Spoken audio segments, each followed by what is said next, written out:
Hey y'all, welcome back to my channel, Life After This 101, where you learn how to live, grow, and manifest everything God placed in you. All right, y'all, so we're gonna go and get started today. I'm not gonna waste too much of y'all time. I just wanted to share with y'all some things that people have been asking me about, and how did I, learn how to do. So this one is pretty common topic that people that are new in the faith commonly ask me about, or people that have been in the faith and they just still don't know how to maybe incorporate it in their life or their lifestyle, and that is reading the Bible. This is it's not my first Bible, but this is my first Bible that I really got into. And as you can see, y'all, wait, maybe I gotta do it the other way. I really got into this joint, yeah. I really got into it. Like, I think every page got like me writing, scribbling, doing some things, and that's because this was the first Bible that I read cover to cover. There may have been like a scripture or a chapter or two that I may have missed, maybe like 3.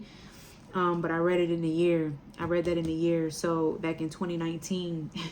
So that was a challenge for me, but I'm so grateful. And this is King James. So people that know about the different versions of the Bible, King James is the Shakespeare.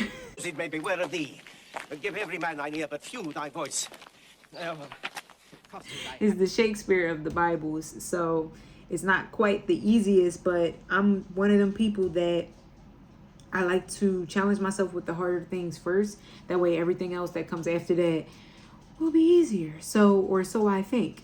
So that's why I went with that. People ask me all the time, how did I just become disciplined with reading the word? And I just wanted to share with y'all the tips and tricks that help me with that. So these are my 5 steps on developing the discipline on reading the Bible. Number 1, it started with a decision. I decided to commit to learning God's word. That ultimately was number 1. And I feel like that's really important because it held me accountable.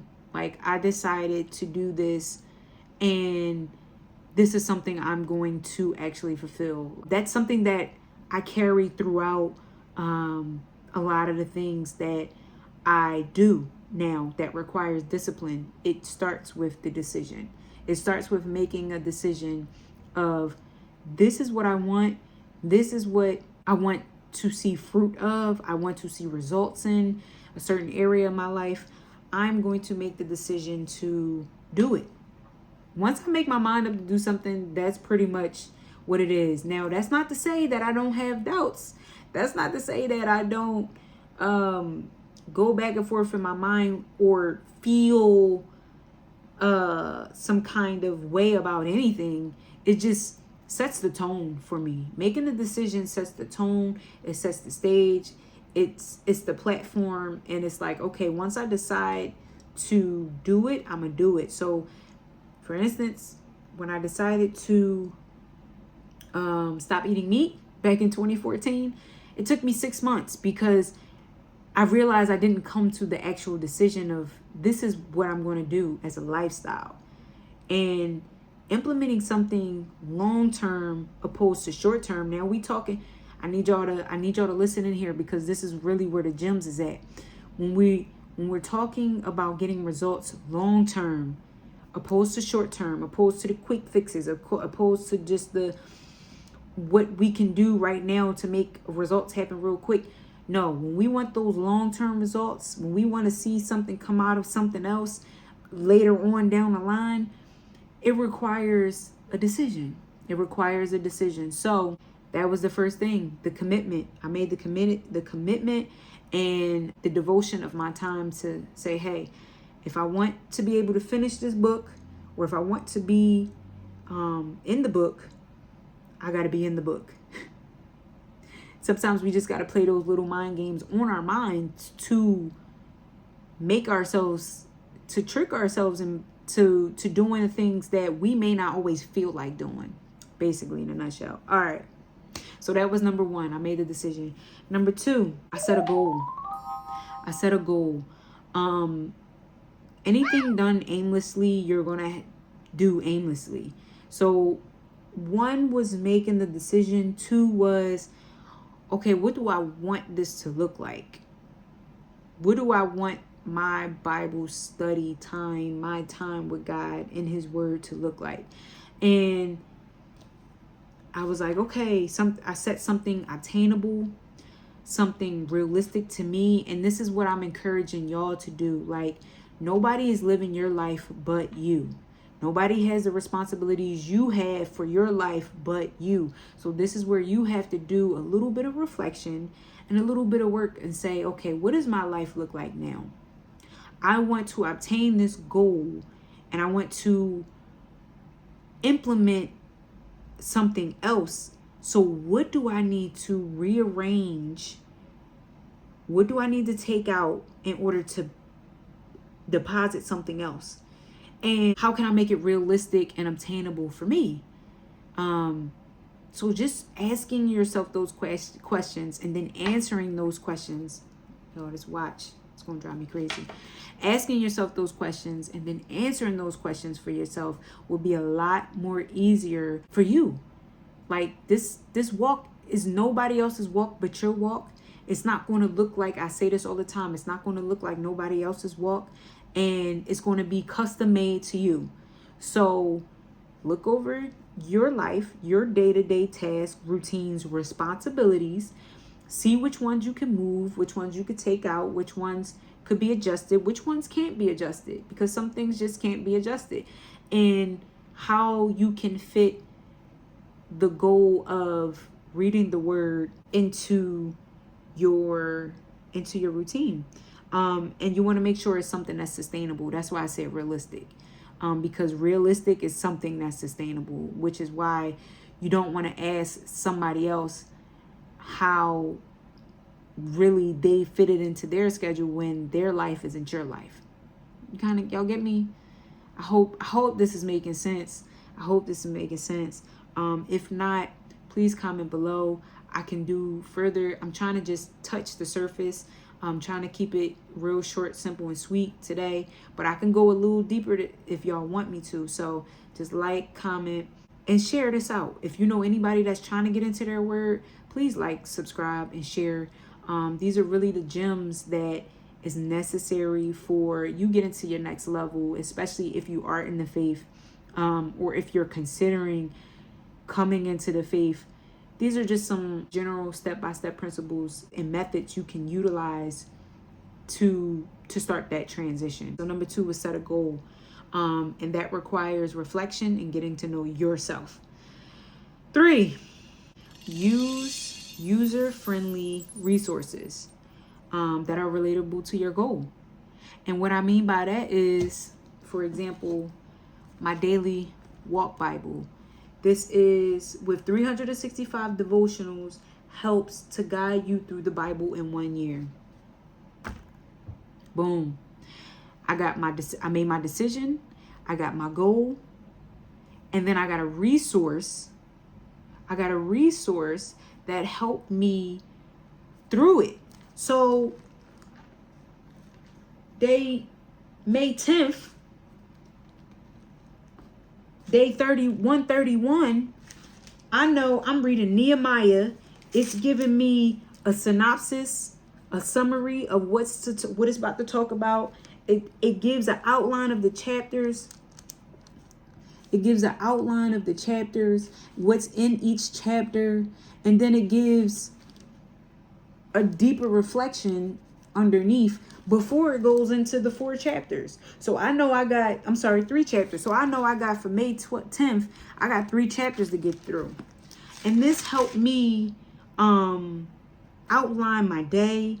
Like I would wake up, okay, I would say, all right, I'm going to read at least 2. I have 3 chapters to read today. I'm going to at least read 2 if I can't get through all 3 in the morning. When I get home from work, I know I have to at least finish my chapter. Or before the nighttime end, I know I have to at least finish 1 more chapter. So it's resources like these that really helped me get through the Bible. Like, especially these summaries. Like, they talk about more about what's to come. And then not only that, when we going into a new chapter, let me just show y'all, because this is just an example of what one resource could look like. But this talked about, okay, we in Nehemiah. This who Nehemiah is. This what he did. This is what this chapter is about. So you get, not only do you get the outline, you get the breakdown, you get more knowledge, which gives you more context for what's really going on here. Because a lot of times when I started reading the Bible, I didn't know what the heck was going on. Like, for real, I was like, okay, what year are we in? About 25 years, 445, 420 BC. So it tells you where you at. It gives you a timeline. It gives you a synopsis. It gives you the context. It gives you what's really going on here, so you can know what you know. Like, know what you know. Or read. You're not just reading just to read. You can really have a deeper understanding. That's what I'm trying to say. You can have a deeper understanding, and all you're getting, get an understanding. You know what I mean? That's really what we want here, because the understanding is what's really going to help us to be able to apply. All right? Understanding is the key for application. Now hold that. All right, so I made a decision. I set a goal. I found user-friendly resources. And number 4, I prioritized it. So you heard me say I was able to outline. I was able to have a brief visual of my day. I'm going to wake up I had to wake up an hour early because I'm a slow reader. So that all goes into knowing yourself and setting realistic goals and things like that. I woke up an hour earlier to make sure I got more than half done, because I know the latter half of my day is a lot more busier than my morning. So I'm going to read majority of what I can now, and then later, if I don't get through it, because I did try to get through it, if I don't get through it, then I can finish the rest. So making it a priority, making it a tangible priority. What I mean by tangible is if you have a calendar. If you have, it could be the calendar on the fridge. It could be a calendar in your phone, something tangible. Or it could be a list of things. If you're into lists and doing daily lists, then you want to make sure you're writing it down. You're putting it in your eyesight. You're putting it somewhere where you remember this is what you have to do. You prioritize it. You make it a priority. And it's a non-negotiable. It's a non-negotiable. There were times that, like I said, I missed maybe three chapters within the Bible that I did miss within the year. But 9 times out of 10, 99.99 times, I knew that whatever I was doing that day, there was a non-negotiable. It was a non-negotiable, and it had to get done. And I would build my day around that. Now, it's easier said than done, especially when the day gets started. So, like I said, if you have to alternate throughout the year, or if you have to alternate throughout the day, find out what works for you. It's going to be, remain flexible. Like, don't be rigid.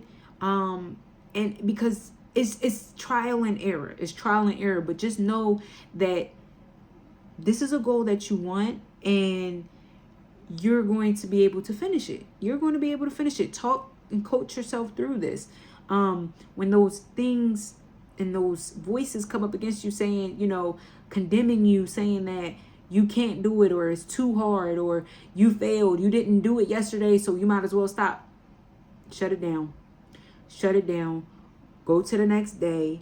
It's okay. Whatever you did or didn't do, it's okay, because you're still working at it. As long as you're still working at it, you are never done.